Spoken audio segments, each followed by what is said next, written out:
Hello दोस्तों, मैं संजीव आप सभी का विद्या पॉइंट में स्वागत करता हूं। हम आज बात करने वाले हैं बिहार के मध्यकालीन इतिहास के ऊपर। बिहार में इतिहास मध्यकाल काफ़ी छोटा है, यानी 2 से 3 घंटा अगर आप ध्यान से पढ़ दिए तो मध्यकाल बिहार का आराम से कवर हो जाने वाला है। बिहार के मध्यकाल में आपको सबसे इम्पॉर्टेंट जो वंश मिलने वाला है वो है पाल वंश। अगर आप पाल वंश को डिटेल में नहीं पढ़े हैं तो मैं डिस्क्रिप्शन में लिंक दे दूँगा, आप वहाँ पर जाके पाल वंश को अच्छे से देख लेना। उसके अलावा दिल्ली सल्तनत से क्वेश्चन आता है, खास करके बख्तियार खिलजी, मोहम्मद बिन तुगलक और इल्तुतमिश से। इसका भी मैं लिंक डिस्क्रिप्शन में दे दूंगा। चलते हैं हम अपने पहले क्वेश्चन की ओर। निगेटिव 1/3 रहने वाला है जैसा कि एग्जाम में रहता है, तो लगाइएगा और देखिए आपका स्कोर कितना आने वाला है। पहला क्वेश्चन है, 8वीं शताब्दी के मध्य मौखरी वंशीय शासन की समाप्ति के बाद किस वंशीय शासन की नींव बिहार में पड़ी थी? मौखरी वंश के बारे में बात करें तो मौखरी वंश में कौन आते थे? मौखरी वंश में आते थे हमारे ग्रहवर्मन, जो गया के क्षेत्र में निवास करते थे। और हर्षवर्धन के बारे में जानते होंगे, पुष्पभूति वंश। ग्रहवर्मन जो था हर्षवर्धन के जीजाजी थे, है ना। तो बिहार में जब मौखरी वंश की समाप्ति हुई उसके बाद कौन सा वंश बिहार में आया था? तो मौखरी वंश के बाद बिहार में आया था पाल वंश। पाल वंश के बारे में जानते थे होगे आप। पाल वंश के संस्थापक गोपाल थे। 750 से 770 AD में बिहार का शासक गोपाल जो था वो पाल वंश की स्थापना किया था। तो इसका आंसर हो जाएगा पहला सी। नेक्स्ट, पाल वंशीय प्रथम राजा कौन थे? अभी अभी मैं जिक्र किया हूँ कि पाल वंशीय प्रथम राजा कौन है? गोपाल। गोपाल प्रथम, ना कि गोपाल द्वितीय, ठीक है। गोपाल प्रथम 750 AD से 770 AD तक पाल वंश की गद्दी पे बैठेंगे और कुछ कार्य भी करेंगे। जो कार्य करने वाले हैं, जैसे कुछ विश्वविद्यालय की स्थापना करवाएंगे, राज्य का विस्तार करेंगे, ये सारे क्वेश्चन यहाँ पे मैं रख रखा हूँ। अगला क्वेश्चन, उदंतपुरी विश्वविद्यालय की स्थापना किस पाल वंशीय शासन ने करवाया था? पाल वंश में उदंतपुरी विश्वविद्यालय की स्थापना होती है, विक्रमशिला विश्वविद्यालय की स्थापना होती है। वहीं अगर आप गुप्ता की डायनेस्टी के बारे में बात करोगे 5वीं शताब्दी में, तो बिहार में नालंदा विश्वविद्यालय की स्थापना की गई थी, है ना। 415 से लेकर 455 के बीच में कुमारगुप्त शासन कर रहे थे बिहार में, गुप्त वंश के शासन थे। यहाँ आंसर क्या हो जाएगा? उदंतपुरी विश्वविद्यालय की स्थापना किसने की थी? गोपाल प्रथम ने की थी। नेक्स्ट, विक्रमशिला विश्वविद्यालय के संस्थापक कौन थे? तो विक्रमशिला विश्वविद्यालय के संस्थापक गोपाल के पुत्र धर्मपाल थे। धर्मपाल गद्दी पे बैठेंगे 770 में और ये रहेंगे 810 तक। तो धर्मपाल जो हैं अपने पिता के का अनुसरण करते हुए भागलपुर में विक्रमशिला विश्वविद्यालय की स्थापना करेंगे। नेक्स्ट, मुंगेर को अपनी राजधानी बनाने वाला पाल वंश का शासक कौन था? तो पाल वंश ने अपनी राजधानी उदंतपुर में बनाया था, यानी बिहार शरीफ, जहां मैं वर्तमान में अभी खड़ा हूं। लेकिन पाल वंश का जो अगला शासक हुआ, आने वाला शासक, वो राजधानी उदंतपुर से बदलकर मुंगेर कर दिया था। ये शासक कौन था? ये शासक थे देवपाल। नेक्स्ट, देवपाल कौन है? तो देवपाल धर्मपाल के पुत्र हैं। बिहार में नुहानी शासन शुरू किया गया। बिहार में नुहानी शासन कौन शुरू किया था? आंसर क्या होने वाला है? ऑप्शन दरिया खां, बहार खां, दौलत खां या इब्राहिम खां। आंसर होगा दरिया खां नुहानी। और दरिया खां नुहानी की मृत्यु के बाद बहार खां नुहानी बिहार का शासक बनेगा। और बहार खां नुहानी जब मरेगा तो जलाल खां, इसका नाबालिग पुत्र, बिहार की गद्दी पे बैठेगा। बहार खां के समय ही शेर खां थे। बहार खां ने ही फरीद नामक बच्चे को शेर खान की उपाधि दी थी, जो बाद में शेर शाह के नाम से जाना गया। कालिंजर के युद्ध में तोप फट जाने के कारण शेर शाह की मृत्यु हो गई थी 1545 ईस्वी में। बाबर को किसने इब्राहिम लोदी पे आक्रमण करने के लिए आमंत्रित किया था? बाबर भारत में खुद से नहीं आया था, बाबर को आमंत्रित किया गया था। और आमंत्रित करने वाले कौन थे? तो आमंत्रित करने वाले थे दौलत खां। दौलत खां है कौन? दौलत खां पंजाब का सूबेदार है, पंजाब में इसका क्षेत्र था। दौलत खां जब इब्राहिम लोदी बिहार पे आक्रमण करता है तो दौलत खां को लगता है कि बिहार और बंगाल जीतने के बाद ये पंजाब पे भी आक्रमण करके पंजाब को भी अपने क्षेत्र में मिला लेगा। इस डर से इसने बाबर को आमंत्रित किया था।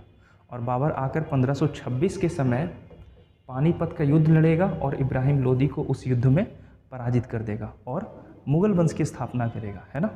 नेक्स्ट, शेर खां ने कब हुमायूं को पराजित किया था?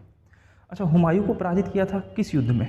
पहले चौसा का युद्ध, उसके बाद कन्नौज या बिलग्राम का युद्ध। अब चौसा का युद्ध आप जानते होंगे 1939 में हुआ है, ये आपको पता है। बिहार ऐसा ही क्वेश्चन देगा।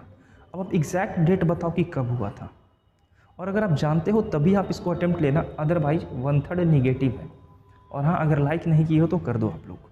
आंसर होगा सी, 26 जून 1539 में चौसा का युद्ध हुआ था बक्सर के चौसा नामक स्थान पे, जिसमें हुमायूं को शेरशाह ने पराजित किया था। और हुमायूं जान बचाने के लिए गंगा नदी में कूद गया था। एक भिस्ती की मदद से उसे पहुंचाया गया आगरा। जब आगरा पहुंचाया जाता है तो हुमायूं उस भिस्ती को एक दिन का मुग़ल बादशाह बना देता है, और इसी दौरान वो भिस्ती चमड़े का सिक्का जारी करता है। ठीक है, नेक्स्ट।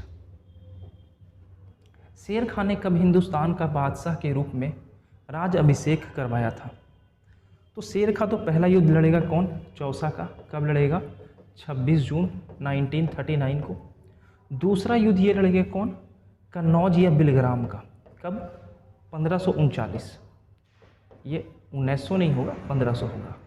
कन्नौज या बिलग्राम का यहाँ लड़ा गया और यहाँ चौसा का युद्ध लड़ा गया है। अब ये कब गद्दी पे बैठेंगे? तो ये बैठेंगे 10 जून 1540 को, और 40 में ही 1540 में ही ये क्या करते हैं? चौसा या बिलग्राम का युद्ध लड़ते हैं। नेक्स्ट, बिहार की राजधानी बिहार शरीफ से किसने पटना कर दिया था?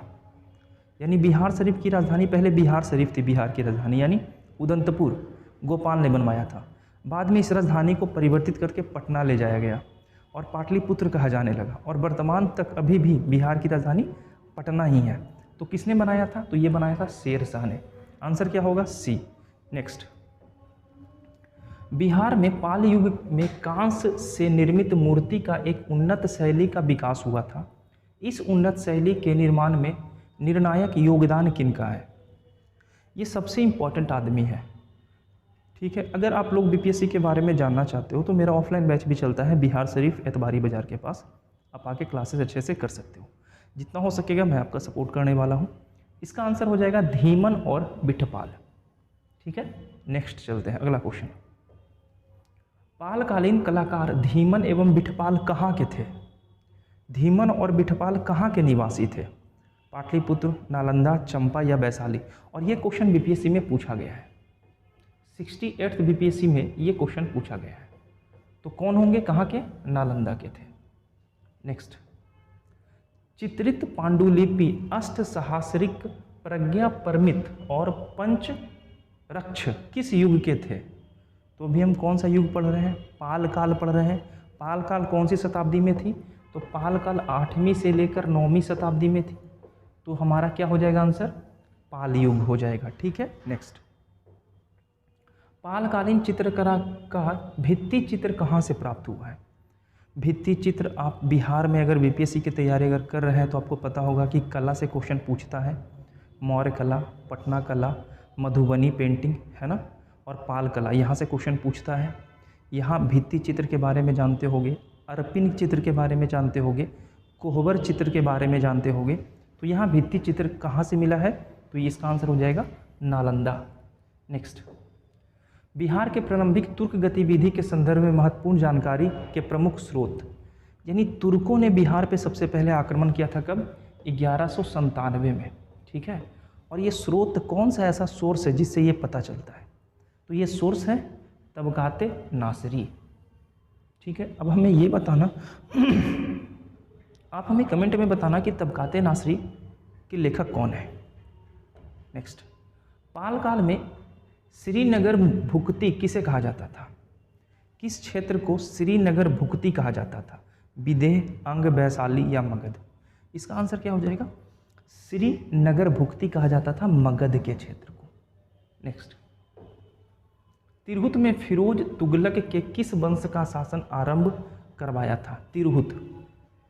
तिरहुत में कौन सा वंश स्टार्ट किया गया था? ठाकुर, बैनवार, मित्र और कर्नाट वंश। तो तिरहुत के क्षेत्र में कर्नाट वंश की नींव डाली गई थी।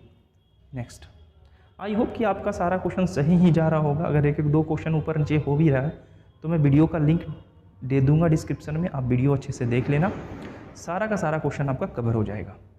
संध्याकार नंदी किस पालवंशीय राजा के राज्य कवि थे? तो संध्याकार नंदी जो थे वो रामपाल के समय निवास कर रहे थे, और संध्याकार नंदी से बार बार क्वेश्चन पूछा जाता है। नेक्स्ट, राज कवि जो होता है ना, उससे बार बार क्वेश्चन पूछा जाता है। मिथिला के कर्नाट शासकों का अंत किस सुल्तान के द्वारा हुआ था? मिथिला में कर्नाट शासन की नींव डली थी, अभी हम लोगों ने देखा। तो इसमें नींव डालने वाले व्यक्ति कौन थे? गयासुद्दीन तुगलक इसका आंसर होने वाला है। नेक्स्ट, बख्तियार खिलजी का आक्रमण किस पाल वंशीय शासक के कार्यकाल में हुआ था? बख्तियार खिलजी ने किस पाल वंशीय शासक के समय बिहार पे आक्रमण किया था? आंसर क्या होने वाला है? तो बख्तियार खिलजी आक्रमण किया था 1197 में। तो सूरपाल, नारायण पाल, देवपाल या रामपाल, इस समय शासक थे रामपाल। नेक्स्ट, बख्तियार खिलजी का आक्रमण बिहार में कब हुआ था, यह भी बता दीजिए। तो मैं आपको पहले बता चुका हूं कि बिहार में तुर्क आक्रमण होता है 1197 में। तो आंसर क्या हो जाएगा? 1197। बख्तियार खिलजी तुर्क ही है ना? मोहम्मद गोरी का गुलाम बख्तियार खिलजी था, कुतुबुद्दीन ऐबक था, है ना? आगे, तिरहुत में एक टकसाल शहर की नींव किसने रखी थी? तिरहुत यानी तिरहुत प्रमंडल, आज जानते हो कि बिहार में 9 प्रमंडल है। एक तिरहुत प्रमंडल है, पश्चिमी चंपारण, पूर्वी चंपारण, ये सारे क्षेत्र तिरहुत प्रमंडल में आते हैं। एक टकसाल बनाया गया था, किसने बनवाया था? तो इसका आंसर होगा गयासुद्दीन तुगलक। नेक्स्ट, किस तिब्बती बौद्ध यात्री ने नालंदा और उदंतपुरी में बख्तियार खिलजी के आक्रमण का वर्णन किया है? एक तिब्बती बौद्ध यात्री है, उसने ये बताया है कि बिहार में नालंदा और उदंतपुरी में बख्तियार खिलजी का आक्रमण हुआ था। इसका आंसर क्या हो जाएगा? इसका आंसर हो जाएगा धर्मस्वामिन। नेक्स्ट, तुगलक काल में बिहार की राजधानी कहाँ थी? तुगलक काल के बारे में बात कर रहा है, ठीक है। तो तुगलक काल में बिहार की राजधानी कहाँ थी? बिहार शरीफ। नेक्स्ट, बिहार में तुर्क सत्ता की स्थापना कब हुआ था? तो बिहार में तुर्क सत्ता का आक्रमण हुआ है 1197 में, लेकिन स्थापना हुआ था बिहार में तुर्क सत्ता का 1198 में। नेक्स्ट, बख्तियार खिलजी ने अपनी राजधानी कहाँ स्थापित की थी? तो बख्तियार खिलजी की राजधानी और कहीं नहीं थी, उदंतपुर के क्षेत्र में थी। गोपाल यानी पाल वंश का पहला राजधानी उदंतपुर ही है और इसकी भी राजधानी उदंतपुर है। उदंतपुर को वर्तमान में क्या बोला जाता है? तो वर्तमान में इसे बिहार शरीफ बोला जाता है, ये बात याद रखिएगा। नेक्स्ट, बख्तियार खिलजी की हत्या सैनिक अधिकारी अली मर्दान ने कहाँ पर किया था? तो पहली बात तो ये याद रखना कि बख्तियार खिलजी की हत्या किसने किया था? अली मर्दान ने किया था। और अली मर्दान कौन था? तो बख्तियार खिलजी का ही एक सैनिक था, उत्तराधिकारी। उत्तराधिकारी नहीं बोल सकते हैं, एक सैनिक ही था, एक मंत्री था जो उत्तराधिकारी बनना चाहता था और बन भी गया था। बंगाल का क्षेत्र इसके कब्जे में चला गया, लेकिन यह बिहार पे कब्जा नहीं कर सका। ये देवकोट में बख्तियार खिलजी की हत्या कर दी थी, चाकू मार के। नेक्स्ट, बख्तियार खिलजी के शव को कहाँ दफनाया गया है? तो जब देवकोट में इसकी मृत्यु की गई हुई यानी बंगाल के क्षेत्र में, तो इसे लाया गया उदंतपुर, इसकी राजधानी बिहार शरीफ, ठीक है। और बिहार शरीफ में ही इसको दफन कर दिया गया। बिहार शरीफ का एक क्षेत्र है जिसका नाम है इमादपुर। तो कभी कभी ये क्वेश्चन पूछ लिया जाएगा। और इमादपुर यहाँ से मात्र 1 किलोमीटर के रेंज में होगा। यहीं पे बख्तियार खिलजी को दफन कर दिया गया। नेक्स्ट, मोहम्मद बिन तुगलक ने बिहार के किस नगर का नाम तुगलकपुर कर दिया? तो कौन सा ऐसा क्षेत्र था जिसका नाम तुगलकपुर कर दिया मोहम्मद बिन तुगलक ने? ये क्षेत्र था तिरहुत का। तिरहुत के क्षेत्र को तुगलकपुर कर दिया गया। नेक्स्ट, बिहार को दिल्ली सल्तनत के अधीन किसने किया था? ये कौन सा ऐसा शासक था? इल्तुतमिश, ऐबक, रजिया, सुल्तान या बलबन? आंसर क्या होगा? इल्तुतमिश। इल्तुतमिश बिहार में अगर आप पढ़ोगे तो 2-3 ही दिल्ली डायनेस्टी का शासक है जिसके बारे में जिक्र मिलता है। एक तो हमारे हो गए बख्तियार खिलजी, मोस्ट इंपॉर्टेंट है।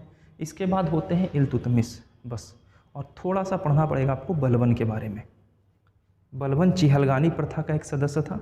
जब बलबन गद्दी पे बैठता है तो इल्तुतमिश के द्वारा 40 चालू किया गया, 40 सरदारों के गुट को समाप्त कर देता है ना। नेक्स्ट, इल्तुतमिश ने किसे पराजित कर बिहार पर अधिकार किया था? इल्तुतमिश ने इसमें से किसको पराजित किया था और बिहार को अपने कब्जे में ले लिया था? तो आंसर क्या होगा? आंसर होगा हुसामुद्दीन ऐबक को। नेक्स्ट और लास्ट क्वेश्चन, मिथिला के कर्नाट वंश के शासक हरि सिंह देव को पराजित करने वाला सुल्तान कौन है? और ये क्वेश्चन का आंसर आप हमें कमेंट में बताओगे। मध्यकालीन बिहार से जितने भी क्वेश्चन बन सकते थे ऑलमोस्ट मैं सारा क्वेश्चन यहाँ पे लाकर रख दिया। और भी क्वेश्चन बनते हैं, मैं वीडियो का लिंक डिस्क्रिप्शन में दे दूँगा, आप अच्छे से डिटेल से पाल वंश और बख्तियार खिलजी को देख लीजिएगा, बार बार वहाँ से अच्छे अच्छे क्वेश्चन बनते हैं। तो फिर मैं मिलता हूँ नेक्स्ट वीडियो में। नेक्स्ट वीडियो में मैं चाहूँगा कि बिहार का ज्योग्राफी का मैं MCQ लेकर आऊँ। पढ़ते रहिए, लाइक कीजिए, शेयर कीजिए, बाय।